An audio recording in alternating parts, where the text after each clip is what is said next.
হঠাতে আহি ওলালেহি জন্মতে মাতৃ হাৰা হোৱা সেই কণমানিটো, যাক এদিন মই গাখীৰৰ পেকেট দিবলৈ সিহঁতৰ ঘৰত গৈছিলোঁ। তাক তাৰ মাতৃয়ে জন্ম দিয়ে মৃত্যুক সাৱটি লৈছিল। সি সেই কিনা গাখীৰ খায়েই তাৰ আইতাকৰ কোলাত ডাঙৰ দীঘল হৈছে। আজি তাক আইতাকে বজাৰলৈ লৈ আনিছিল বিহু বজাৰ কৰি দিবলৈ। তাক বহুত দিনৰ পিছত আজি দেখা পাই মই বহুত সুখী হ'লোঁ। আৰু তাক দেখি এনেদৰে মই তাৰ ওচৰলৈ দৌৰি গৈ কোলাত লৈছিলোঁ। মই তাক জন্মৰ পৰাই লগ পাইছোঁ, সেইবাবে হয়তো তাৰ প্ৰতি মোৰ এক আৱেগ জড়িত হৈ আছে। সি কেতিয়াবা সময়ত গাখীৰ নাপালে কিমান কান্দিছিল সেয়া মই ভালদৰে জানো। আইতাকে তাক বহুত কষ্টত ডাঙৰ কৰিছে। এতিয়া তাৰ 1.5 বছৰ সম্পূৰ্ণ হ'ল। অৱশ্যে আগতকৈ এতিয়া সি অলপ উৎপতীয়াও হ'ল। চিনি পাইছ নাই? চিনি পাইছ নাই? কি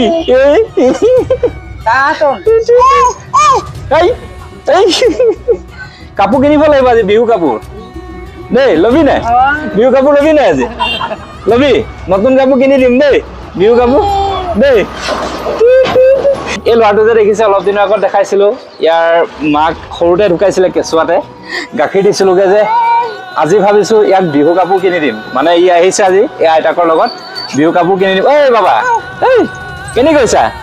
বিহু কাপোৰ কিনিব লাগিব নহয়। বিহু বিহু বিহু ইয়াৰ মানে আৰু 3 দিনৰ পিছত মাকৰ সকাম আছে, আৰু 2 দিনৰ পিছতো বিহু আছে, এদিনৰ পিছত। গতিকে ই আইতাকে আজি বজাৰলৈ লৈ আহিছিলে, পালোঁ ৰাস্তাতে।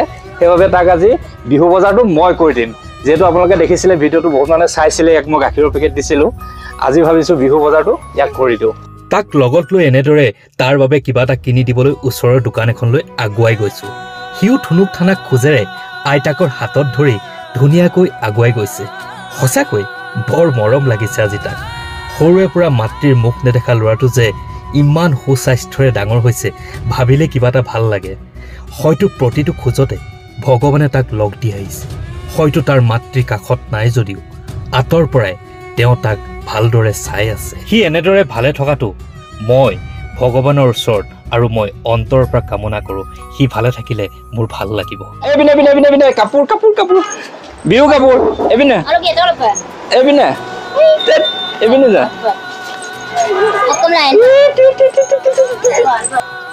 ইয়াৰ কাৰণে কাপোৰ দেখুৱাচোন আমাৰ কেঁচুৱাটোৰ কাৰণে। কেঁচুৱা হৈ থকা নাই, কেইবছৰ হ'ল এতিয়া? 1.5 বছৰ হ'ল। এবিনা এইটো চা, এইটো চা। এই ইয়াৰ কাৰণে ডাঙৰ হ'ব নি এইটো? চা এইটো চা, এইটো চা, এইটো চা। কাপোৰৰ দোকানত সোমাই আহি আমাৰ কণমানিটোৰ বাবে কাপোৰ চাবলৈ আৰম্ভ কৰিলোঁ। দোকানখনত বহুত মানুহ আছিল, সেইবাবে সি অলপমান ভয় কৰিছিল আৰু ভয়তে আইতাকক এনেদৰে সাৱটি ধৰিছিল। মই কিন্তু তাক কাপোৰ দেখুৱাতেই ব্যস্ত আছিলোঁ, কাৰণ যেনেকৈ নহওক তাক আজি এযোৰ কাপোৰ দিব পাৰিলেহে মোৰ মনটো অলপ শান্তি পাম। এইটোৱে হ'ব ন? এইটোৱে হ'ব, এইটোৱে হ'ব। এইটো হাত দিছে, তেতিয়াহ'লে এইটোৱে হ'ব। ই মানে বুজি নাপায়তো, সেইকাৰণে যি টি কৰি আছে। তাক এযোৰ কাপোৰ দিছোঁ বিহু বুলি দেই।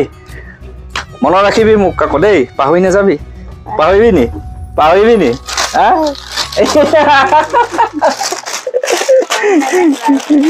এযোৰ কাপোৰ ইয়াক দিলোঁ বিহু বুলি। লোৱা আয়ো দেহি, আয়ো দেহি লোৱা। পিন্ধিবি দেই দেই মাইনা, পিন্ধিবি বিহুত ধুনীয়াকৈ পিন্ধিবি। আৰু কিবা লাগিব নি? আৰু কিবা ল'বি নি? হা ধুনীয়াকৈ ভৰাই দে মন্দিৰ। ইয়াক গাখীৰ চাখীৰ খুৱাই আছে নাই ভালকে? এতিয়া কেই নম্বৰ গাখীৰ খুৱাই আছে? 3 নম্বৰ গাখীৰ খুৱাই আছে। ভোকত নাৰাখিব দেই, ধুনীয়াকৈ খুৱাই থাকিব। ইয়াক মই বিহু বুলি কাপোৰ এযোৰ দিলোঁ, ভালকে পিন্ধাব দেই। আহিব বুলি ভাবি আছিলোঁ, ঘপককে ওলালে ভাল লাগিলে ধুনীয়াকে।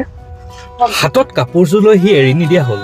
সৰু ল'ৰা, একো বুজি পোৱা নাই, কিন্তু এটা কথা বুজিছে চাগে, তাৰ প্ৰতি থকা মোৰ আন্তৰিকতাখিনি।